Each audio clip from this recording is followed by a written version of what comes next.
a podcast about amazing people from an incredible state. Amazing Arizonans with Mike Broomhead. When I came up with the idea for Amazing Arizonans, this was one of the first names on the list. You mean a lot to me in my history here, but it's such a great story about Arizona. Cody Custer, 1992 world champion bull rider. Thanks for being here. Yeah, it's good to see you. Glad to be here, Mike. So did you ever think all those years ago that we'd ever be doing something like this? Man, there's so much that's happened that I didn't ever imagine would happen in life. But I mean, I don't know. You've always been a good friend. You've been a go-getter, so this doesn't surprise me. I don't know if I don't know if you've heard me tell this story of how we met through your brother, your brother that passed away, Danny. Yeah. I was out at Mr. Lucky's, which everybody knew because I was just kicking around there, just this idiot that didn't know anything. And I said to this guy, I just want to learn the sport of rodeo. I want to learn to ride bulls. And he said, you go show up at Westworld on Saturday and my brother will teach you. I said, who's your brother? And he said, Cody Custer. Yeah. And I said, your brother's isn't Cody Custer. And Danny, in true Danny fashion, don't call me a liar. I'm not a liar, and said, you be there. And sure enough, for people that don't know the sport of rodeo at the time, and still, but even then, you were one of the biggest names in the bull riding business. I mean, you had won the world championship in 1992. You were still such a force in bull riding. Yeah. That was an amazing experience for a guy that knew nothing about the business. Well, that was probably in 94 or 95. One of those 95. 95, 96 is the 2 years we did this. So yeah, I was still competing, but I was a lot of injuries and continued to keep going, but I'd end up being injured and spend half a year off, and so got the old phone going off over there. Who is that over there interrupting? That's my mom. That's your mom. I brought her along for a little entertainment. Well, before you finish that story, let me say that your family kind of adopted me.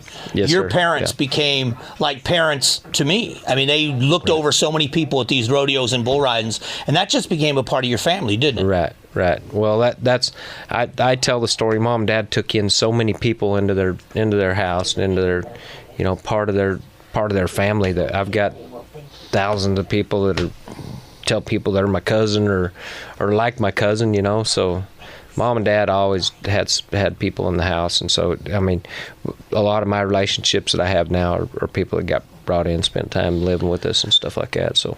People don't understand that aren't fans of rodeo the significance Arizona has in this. Most people know who Ty Murray is. Ty Murray is seen by many people as the best rodeo cowboy ever. He went to school at Deer Valley High School right here in Arizona. Right. Yeah. So you rodeoed with him. Well, he's 4 years younger than I am. But so he was coming up when you were. Oh yeah, I've known him since he was about 9. So yeah. And what was that time like in that business?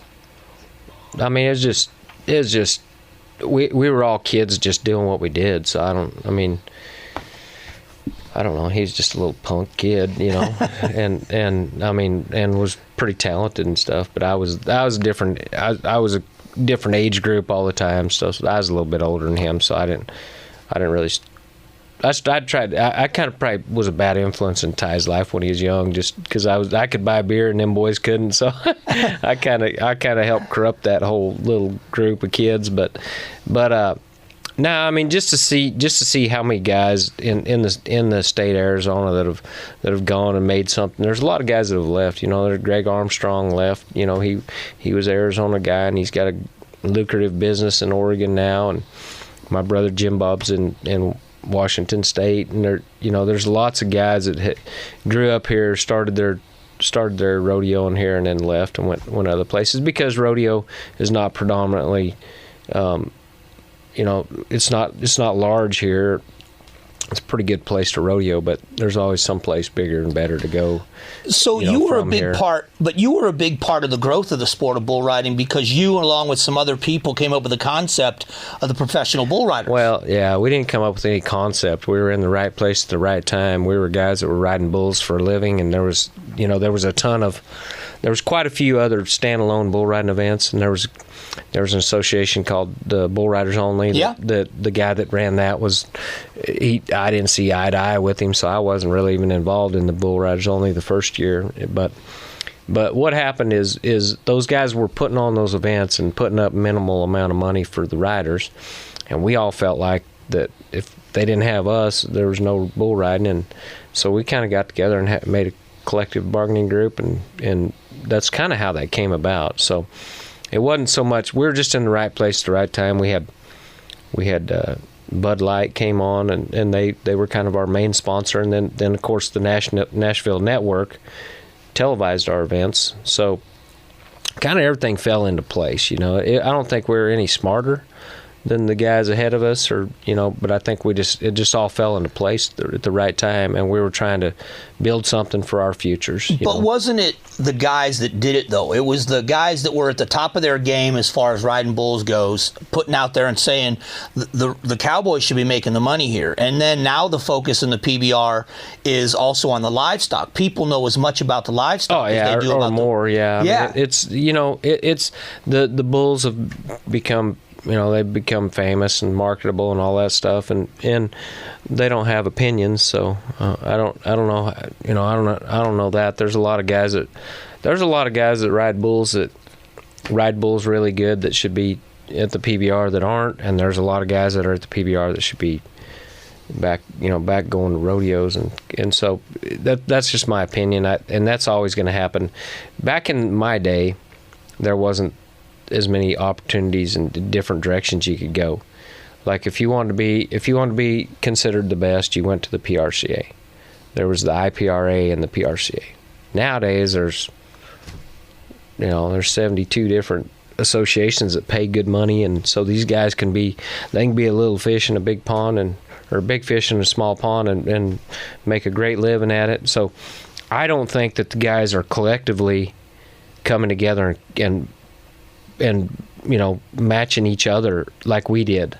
Like I think that now there's so many options that there's a group of great guys over here, a group of great guys over here, a group of mediocre guys that think they're great over here, and so now it's you can go make good money and never have to really butt heads with the top guys every time, which is what we did, Yeah, but it also, for some perspective, because I know this is in the book, and it's on record about you, is the year you won the World Championship in 1992, didn't you set a record that year for money won? I did, yeah. And that was just over 300,000. No, that was 149. That was 149,000. That was a record. 149,000. Now, right now, it's going to take almost that much to make the NFR this year. Right. It's probably going to take 130 to 140,000 to qualify, which is good. That's the way it should, inflation-wise, should have been. I mean, this should have been done a long time ago, and it goes back to, for anybody that knows the sport of rodeo, there was the Winston Tour. It was like a team concept. Right. And so they introduced this. It was really good for a couple of years, and then the general membership really got to complaining because the top guys were the ones that got to go be in this deal, and so anyway, long story short, I think it's probably 4 or 5 years, maybe 4 years, and then the Winston Tour went away. Had the Winston Tour continued, I think rodeo would have been, PBR probably would never even been formed, because rodeo would have gotten so much better quickly that, like it is today. Yeah. Like these guys, I mean, Stetson Wright he's won $460,000 this year, which he's the greatest guy maybe ever in rough stock. But he won nearly $1 million last year.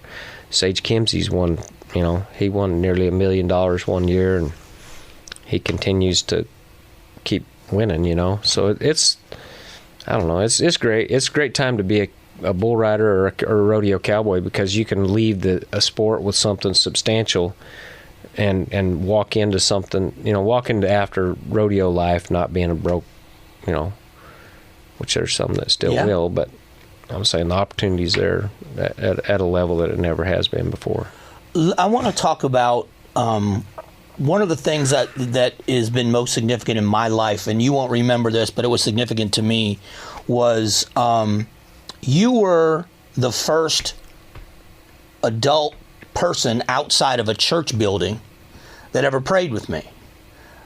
we were talking behind the chutes, me and your brother, and your Jim Bob and I, and a couple other guys. We were just talking about some stuff, and I told you some things that were going on, and it was foreign to me. But at the time, you said, "Well, why don't we just pray about this?"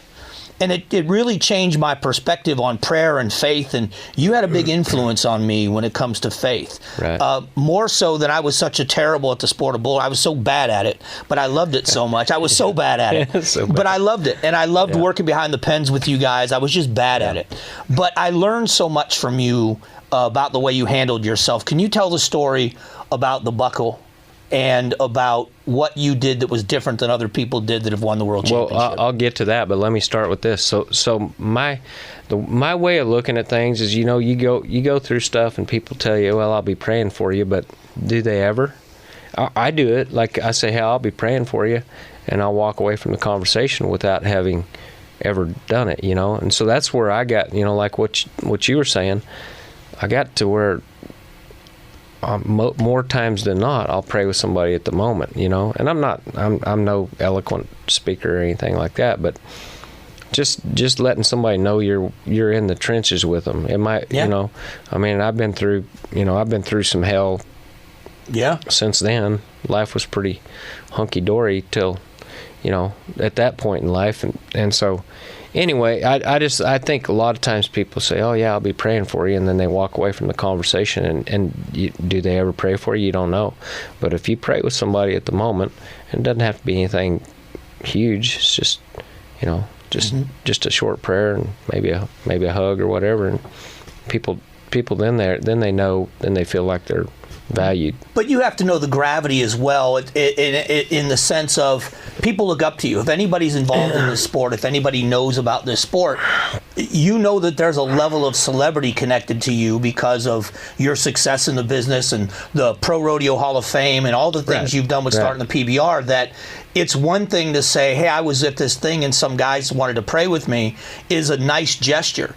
But if somebody says, Cody Custer wanted to pray with me, there's a lot of weight when someone's wearing a cowboy hat and that happens. You do realize that, right? Right. I do, and I don't take that lightly. It's not, my relationship with the Lord got strengthened or really came to my relationship with the Lord in 1988 when my buddy Jeff Crockett got killed, and I'd made a commitment earlier, a few years before that, but after Jeff got killed, it was just reality was like, hey, this is gonna be over someday. And our conversation was a lot of, before he got killed, was about what we felt like the Lord was speaking to our hearts about, and just a good solid friend, and the impact of his life and his death on me was something huge. Fast forward to 2011 when my son got killed.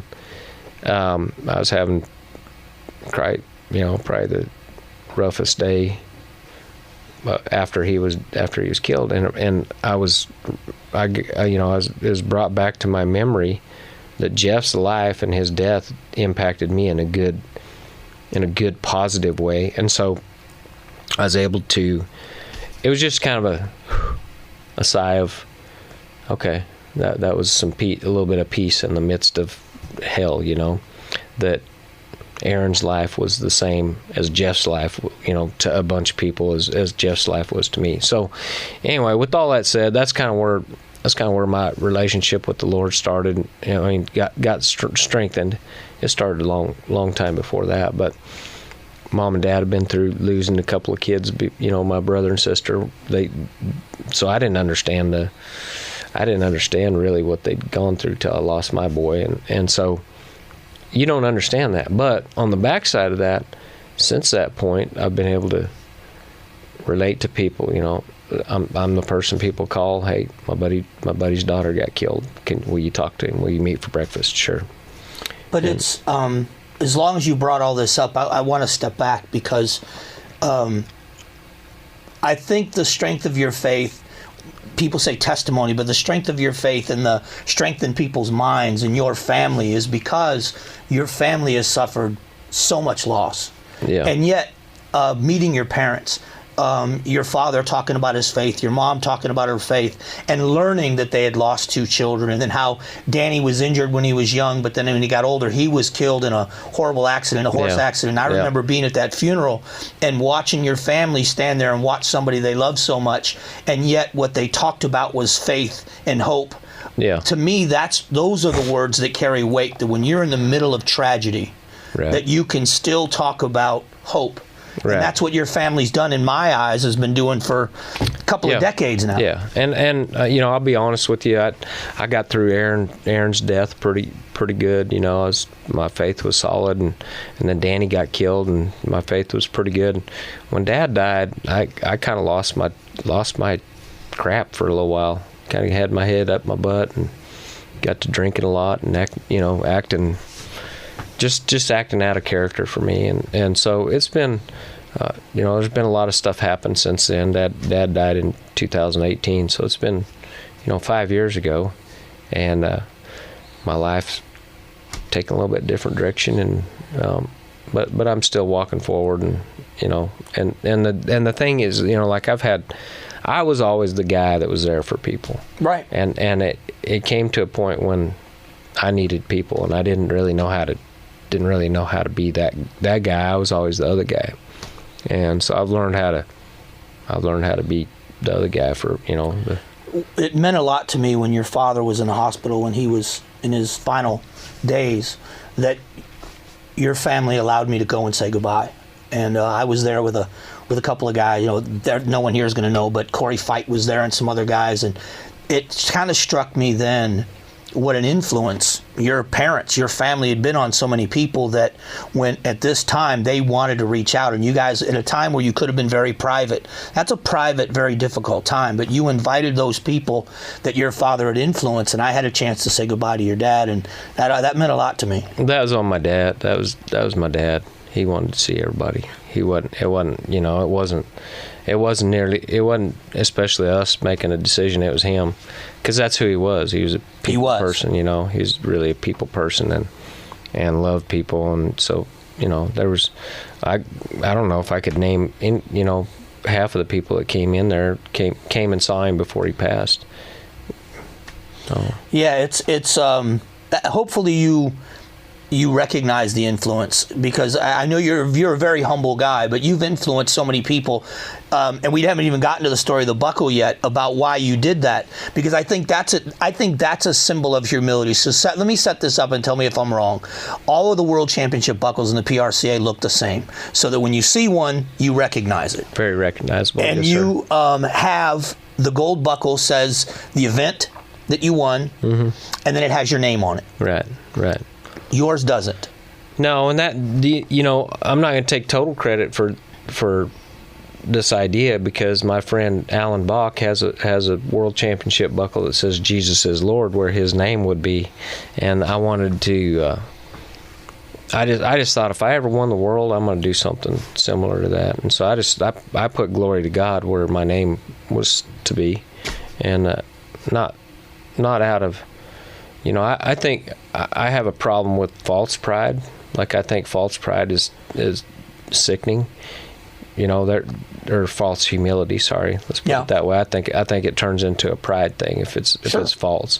And so I don't want to be that. I want to be humble in a way, like, hey, I worked my butt off for this. It wasn't an accident that I won this, because the day I won it, it wasn't like it was just a shocker. Yeah, it wasn't a lottery. No, I left the finals the year before in 1991 and looked back at the building, Thomas and Mack, in Vegas, and I knew I was going to be the world champ when I left there the next year. I knew that was not even a doubt in my mind, and there was a couple of doubts throughout the year just because of injuries and stuff like that, but there was not a doubt in my mind when I walked away from there, I'm going to be the champ when I come back. And so the confidence in myself, because of who I, all the years of working hard and training and stuff, and then the confidence in God, that's to me, that's being humble with a healthy pride involved, if you want to put it that way. So anyway, the Jesus is, or the glory to God on my buckle, was kind of a copy of my friend, because I thought that was cool that he gave God, he gave the credit to God. And so I didn't want to be a total copycat, so I put Glory to God on there. But I don't, and I haven't represented him 100% every single day of my life. I've been, I've messed up. I've been the guy that, wasn't 100% me, and live outside of my character at some points and stuff like that. So I'm not saying I'm a perfect guy. I'm just a guy that keeps on going forward. And I got this, like, I'm about people. I don't care. It don't matter. Like, I know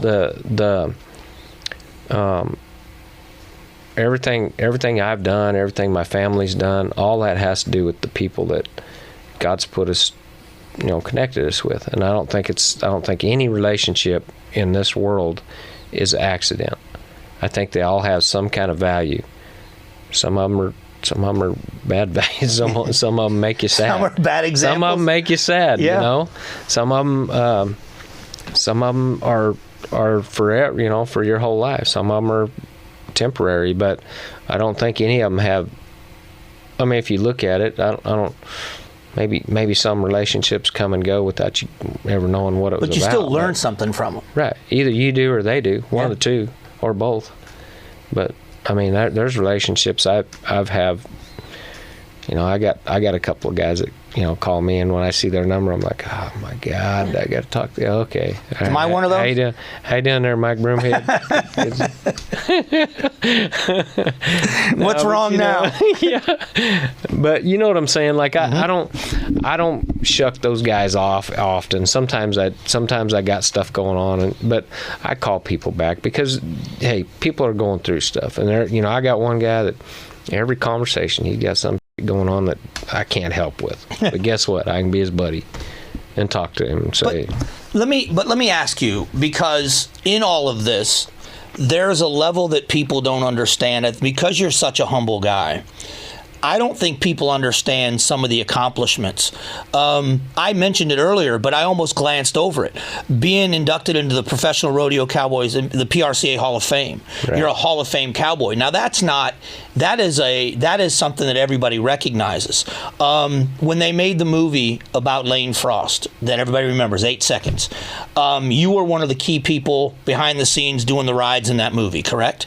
Yeah, Clyde and Elsie, Lane's mom and dad, wanted me to be a part of the guys. I was a stunt rider for a double for Lane or Luke Perry, and I got on. I don't know. I got on a lot of bulls. Actually, what's funny is that was right the year after I won the world, and I came back from being the champ to going into competition, and I was having a rough time. It was couldn't handle the.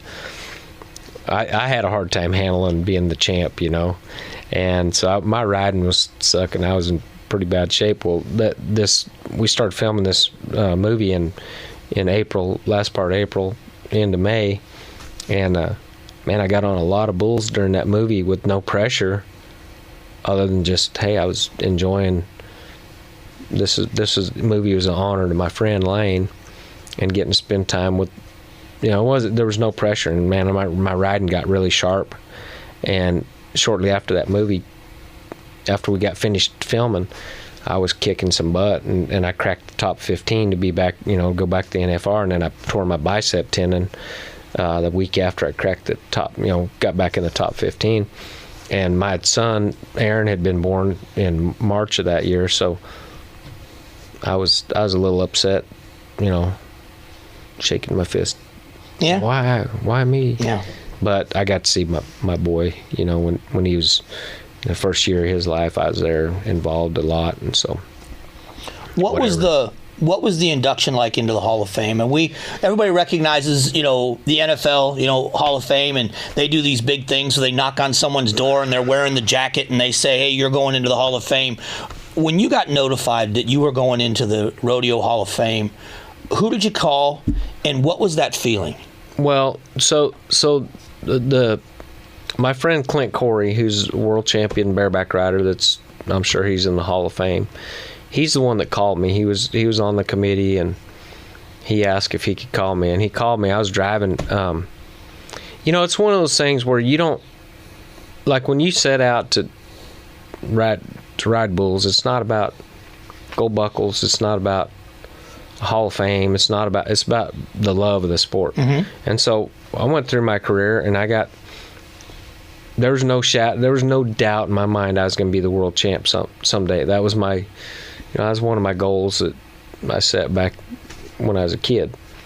But Hall of Fame never really, I didn't even think about it. And here's the cool thing. So my son Aaron and my nephew Marty, when they were, I don't know how, it must have been about 2008 or something like that, or 7, whatever. They wrote a letter to the PRCA to get me inducted into the PRCA, in the Hall of Fame. Well, I didn't even know about this, and I've got the letter. My friend Ty Ronaldo got the letter and sent it to me. I have the letter that Aaron and Marty wrote to try to get me inducted, despite back 10 years before it happened. But that was a pretty cool deal. And so I got to, anyway, it was kind of I didn't even think about it, I didn't even think about being in the Hall of Fame. I don't know if I even knew that they had tried to get me. I think I knew they had tried to get me in there. But anyway, Clint Corey called me, and I was driving, and man, it's such an emotional deal. I called mom and dad, and called home, and I just told everybody. I think probably mom and dad first. I don't know, but it's one of those deals that's kind of an unexpected type. Being the world champ was very expected. Didn't catch me off guard.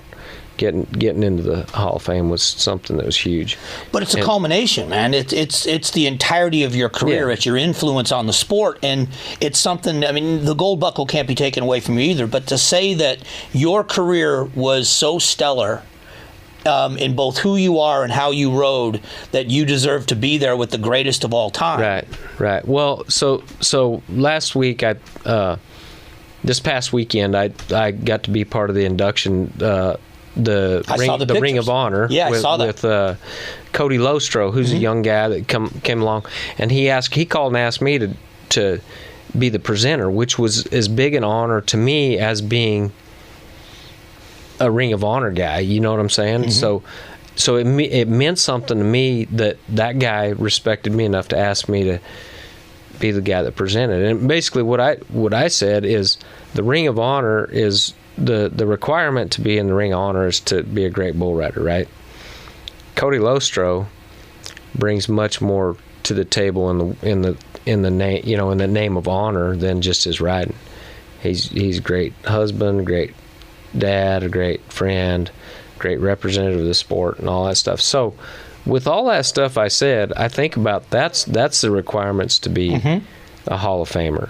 And there's some guys in the Hall of Fame that don't meet every requirement to that, but just anyway. So going back to Cody Lostro, if you're a fan of bull riding for several years, you'll know who he was. But he was the most solid guy there ever was. And when I saw him, first time I saw him, I was like, this kid's gonna be somebody. You can see that in a lot of guys. And so I don't know. But my way of doing, like, I don't, spotlight on me, sure, but spotlight on them other guys, and they include me in that. How about that? That means something. So that's the next part of this, because I know I'm bouncing around, but that leads me to your involvement now with the young kids, right, with the junior bull ridings and the high school bull ridings. Why is it so important to you to influence that generation?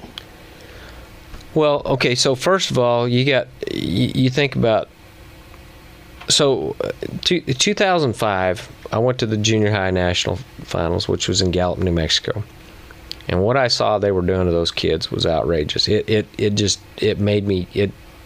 pissed me off. Like, I was not very happy with what I saw, and I kind of opened my mouth and said some things to the leadership of that association. I came in guns blazing instead of using my head, and because I had Brett, my young boy. That's all he wanted to do is ride bulls, and I'm like, hey, if they're doing that crap to those kids, I'm gonna do something about it. So anyway, I've been very outspoken since about 2005. I've really been an advocate of, hey, take care of these kids. They're children. They're not to be beat up and all that stuff. So anyway, long story short, I've been fighting the fight for that's been 20. Let's see, almost 19 years ago, and hey, I got a lot of people like in the bull industry that don't really care for me too much because I'm pretty outspoken, saying, I say that's bull crap. You're gonna, you're for trying to get the next bull of the year, you're gonna jeopardize some kid's health. It's ridiculous, and so anyway, some of them don't like me. There's a lot of people that do like me because there's probably more that don't like me than I know, because you know how that goes. Yeah, but as far as the kids go, as far as the riders go, you teach schools all over the country, and people may not know how this works, but it's like a private camp on a weekend where you're getting kids on bulls, and then you're videotaping and you're critiquing the rides and teaching them the how you trained. Those are very successful because the parents want their kids to learn the basics and what it's really like, and they trust you to do it. Right. I think that's the biggest compliment. Yeah. So I've done 21 schools this year. This is we're into August, first part of September. I've done 21 schools this year, and almost all of them have been filled. The biggest majority of them, I take about 20 kids. So I've had some pretty good influence. The world of bull riding in the future looks pretty good to me. Like there's a bunch of young guys coming up, but they got to be taken care of, and that's where I'm really outspoken. Like I tell parents, hey, it's your responsibility to take care of your kid. If there's some guy that has a rank bucking bull that sees some kid that's 15, 16 years old that's pretty talented, and he's going to use this kid to try to get outs on this bull. I don't like that. Well, the analogy for me when you talk about it is boxing, is that a boxing manager, a responsibility of a manager is to make sure a young fighter that's got a lot of talent isn't going up against something that's going to get them knocked out and get them injured and mess up their head before they reach that level of capability. Right. The maturity physically, mentally, experience-wise, you gotta pull them back, and that's where and I've had some parents that don't like me. There's some parents that, their kid's gonna be a big superstar, and I'm like, hey, dude, I got news for you. Like, it's not easy. Yeah, it's nobody. So there's a kid named Jess Lockwood that came. I've known him since he's rodeoed with his dad. I've known him since he was a little bitty young guy, and I've always told him, Jess, hey, dude, go rodeo for a few years, grow up, mature. Like, he's a little slender, a little stud, whatever, but he came in and he won 2 world titles when he was 19, 20 years old, and made, he kind of made my theory out the door for him. But what about, he's 1 in a million. Right. And then there's 800 guys trying to follow him that have zero chance of that happening. We've lost a great percentage of guys that think they're Jess Lockwood. And so I continue to give my advice of, hey, go rodeo and grow up, mature a little bit. Don't get in over your head. Go learn some stuff. Stay in the lower, a little bit lower before you go straight to the PBR, because I've been watching from the start, and there's a handful of guys that made it good, and then there's a ton of guys that were mediocre their whole career or got hurt and had no career. Well, look at Major League Baseball. You've got such levels of baseball where with kids, young guys that are huge prospects, work their way up through Major League Baseball. There are the exceptions of the Alex Rodriguez's that go straight to Major League Baseball, and they have such great careers. But most of the time, there's a growth process where you've got to face pitching that's your caliber and move and work your way up to the big leagues. And that's the problem with that's the problem. The pool is so much deeper in like other Major League sports, because how many guys go get on bulls when they're 8 years old or whatever? Everybody's throwing a baseball, everybody throws a football, everybody does something else. So the pool is a whole lot deeper. And so with that, there's more money, there's more influence, there's more opportunities for things to be done right. The youth deal, there's no standard. Nobody has a standard. There's not a standard as to how much the animal should weigh, how much. See, there's no standard. You got all these groups of, you got some groups that are level-headed, and then you got a bunch of out there that think they know, that don't have the best interest of the kid. I love when you get angry. Oh, I do. I mean, it just I get like it just, and I'm not, I mean, I've told some of them that I thought they were, and I haven't been beat up yet. But now that surprises close. Surprises me that you would. So I want to continue on the theme of how you're helping other people. You're reaching out to a younger generation, the things that they're doing, but you also know that all of these kids, as they grow up, like the Cody Lostros coming to you and saying, I want you to induct me in the Ring of Honor. Is this also looking at the organizations that are at the highest level and realizing that what you're providing is a way for them to have the next generation that are going to be those great people? I don't think those guys that are in charge of those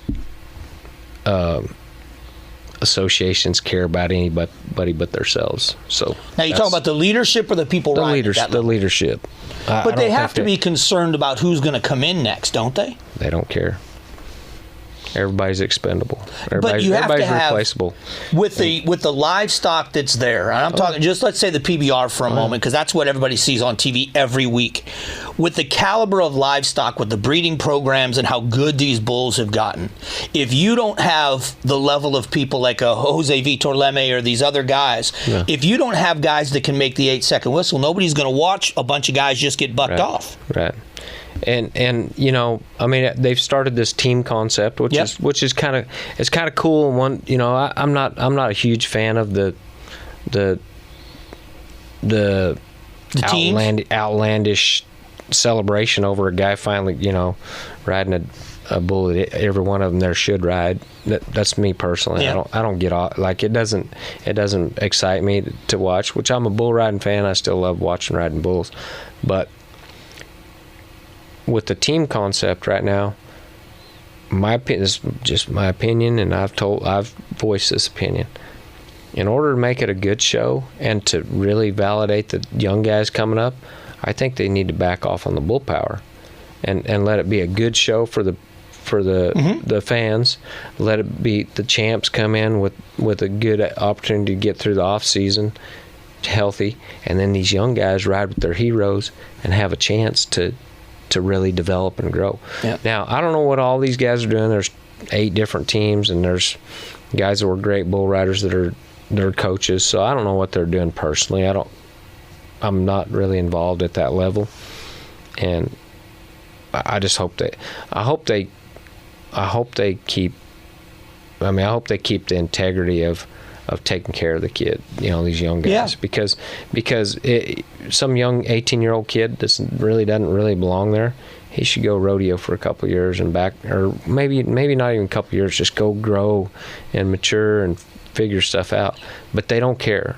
At the top, at the highest level of the leadership, they don't care. So, but let's talk about your generation. I'm not pushing back. I'm just curious. In the time you grew up, when you were coming up in the sport, who did that for you guys? Because from what I saw looking back then, the safety measures weren't nearly what we know they are now. But it didn't seem like there were a lot of people. You weren't making a lot of the money, and you were put in positions where sometimes you were the best in the world, you were riding good, people were cheering for you, and you'd walk at the end of a week, and you're not making any money, and there's people getting hurt all the time. Right. So that we were taken care of. It was a natural. We were taken care of naturally because, number one, the genetically putting these animals together wasn't involved. That wasn't.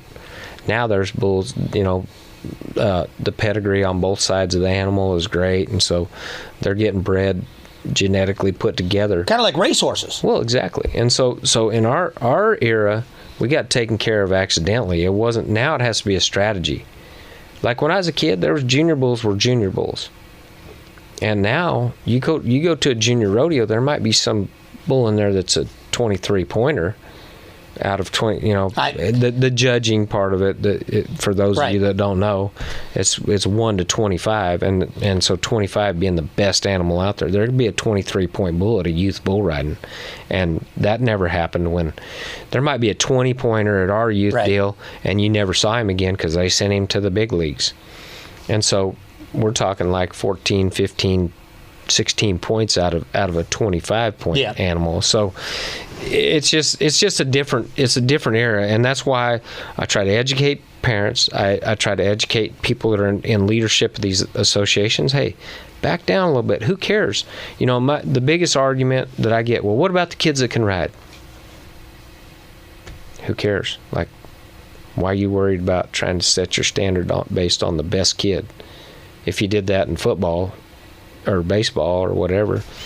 Well, yeah, Pop Warner football has an age and weight limit for each team, so they keep it fair. Yeah, you got to make sure kids are up against similar competition. So I'm like, who cares about the kids that can ride? They're gonna be good. Why don't you cater to the kids that are on the fringe that really need the next step up? Next step level animal. So anyway, I don't know. I'm pretty outspoken about it, and I get ups and downs, and I throw a fit and lose my head every once in a while and tell somebody what I think of them. So there's a couple of them guys that at the junior high, they don't like me, and they don't like me because I'll tell them what I think. So I want to. We kind of went over some of this. We talked about your son Aaron, and we talked about your brother Danny and your father passing.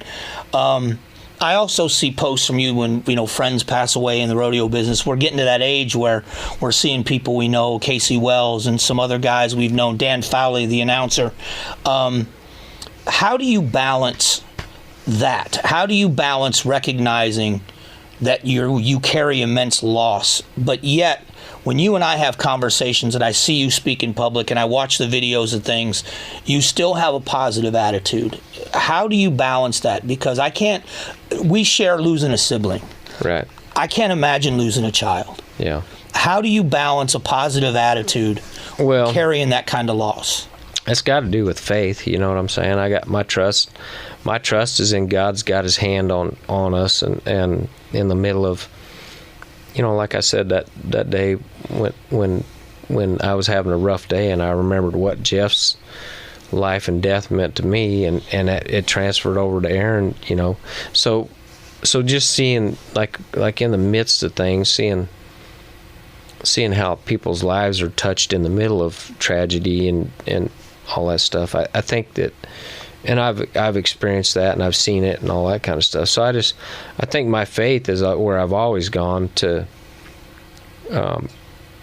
get prepared for what, like when I was riding, I'd go get away with myself and spend some time talking to the Lord and getting inside myself and stuff like that. So the other part of that is you got to be tough. Like you can't be a wuss. You gotta be tough a little bit. And so I was raised in, the ranch up by the Grand Canyon. You had to cowboy up, and Mom and Dad, you cowboy up, you toughen up.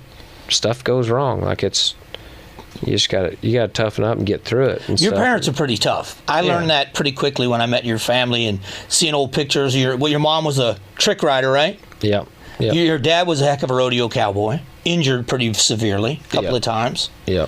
And yet your parents were tough. I remember them being at the rodeos and working hard. They had a buckle business and real estate, and everything that was going on in their life. Is that kind of the example? Yeah, work ethic of just, hey, you do what you got to do. Get your out of bed and do what you got to do. And so you take hard times and tragedy and stuff. You got to suck it up a little bit. And from your brother's loss, and there's days that suck. Yeah. And you got to. And the other thing is, you got guys. You got people placed in your life that you can call and you can spend time with or go see or whatever. And so when we know that, and that's where like mental health, I got a lot of friends that deal with stuff, and we've talked a lot about that. Like, don't friggin' let the day go by without calling me if you're having a rough day. Yeah. My buddy, Mom and I were talking about it on the way down here, that a friend of mine named Cody South, and you might know Cody. I think he was around. Anyway, his daughter got killed, and we met and had breakfast the other day just because he was having a rough time. Yeah. All right, before we end this, I want to ask you about, I moved to Arizona. This was my dream place to live. Now, I know you left Arizona. You don't live in Arizona, but you're here pretty frequently. But your family's history in Arizona, especially when it comes to cowboys, the Prescott Rodeo and your family, there's a deep history in Arizona. What does that mean to you? I remember riding into Wickenburg and having your name on the sign driving into town. What does that history of Arizona connected with your family mean? Well, so like I said, I went on my first roundup. I was 4 years old and rode a horse on roundup, and so I've been around. I don't say I'm like a ranch type cowboy. I'm a cowboy, but like if somebody invites me to go on a roundup, I know what to do because I've been around it so long. You know what I'm saying? And so the pride of being, I guess, a cowboy, and then here, this country, it's rugged. There's a lot of, there's a lot of countryside that's not just a flat land type stuff, which I moved to Oklahoma in 2007, and it's a lot different out there than it is out here. But I guess the pride of just knowing who my granddad was and who dictate them on mom's dad. And wasn't the Tatum family, weren't they honored at the Prescott Rodeo a couple of years ago? Yep. And we're talking like everybody knows what we're talking about, but the Prescott Rodeo is one of the most prestigious rodeos in the country, and it really is a 4th of July rodeo, and they honored the Tatum family, which is your mom's side of the family, at the rodeo. Your mom was there, and that had to mean a lot to your family and for you. For people that know that not just rodeo, but the Western history of Arizona, your family is really connected to that. Yeah, Grandpa Tatum, he rode broncs there in the 50s and 60s, and then of course Mom ran barrels there and in the 70s, and my brother and I rode bulls in the 80s and 90s, and broncs. And so, it's that rodeo in itself is like, I never won that rodeo, and really? It sucks. You never won that rodeo? No, I never did. I was going to one day, and I fell off, but... well, I could say that about every rodeo I went to. No, my brother won the bronc ride in there one year, and so it's a prestigious deal. Mom and Dad, their buckle company, they built the buckles from 1986 to 1990, whatever it was. So there was about 15 years in there that I had a chance to win one of their buckles, and I never could win that rodeo. But it's just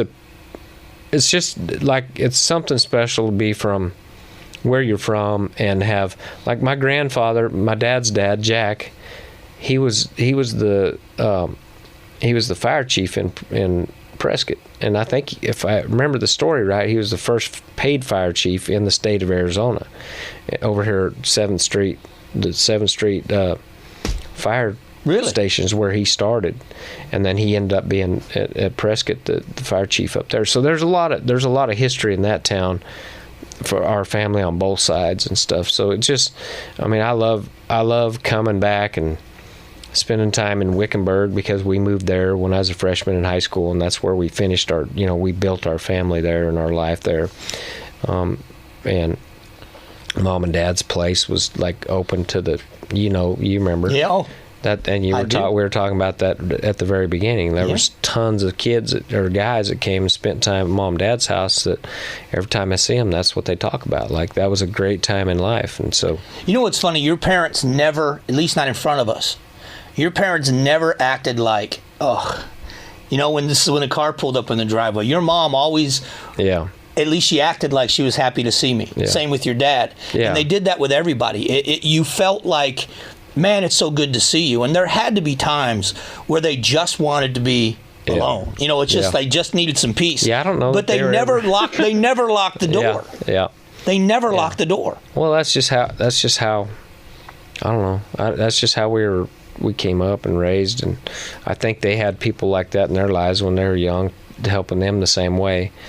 Grandma and Grandpa Tatum for sure, and you know, so that's just how it is, and that's that's the way we live too. Like my kids, their doors open to anybody and everybody. Brett Tatum, my cousin, he's another one that. So the last thing I want to touch on is, and I've been kind of saving this for last. You're getting ready to be a grandpa. What's that like? Well, it's pretty cool because my daughter. So I'm kind of a smart aleck. Of course, you know. Yeah, you are. She tells me she's pregnant, and I'm like, so you're not a virgin, you know? and she's like, Dad.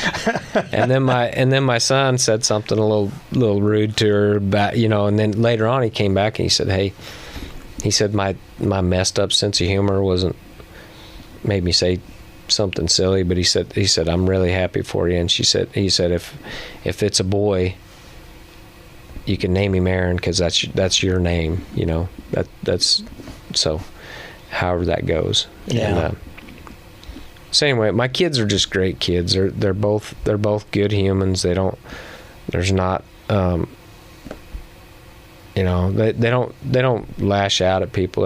They're really, really good people. And so, you know, I get compliments from people when I'm not around that say, hey, your son did this or that, or said this or that, or your daughter did or said this. You know what? That's at the end of the day, it don't matter what I accomplished in the rodeo world, any of that stuff.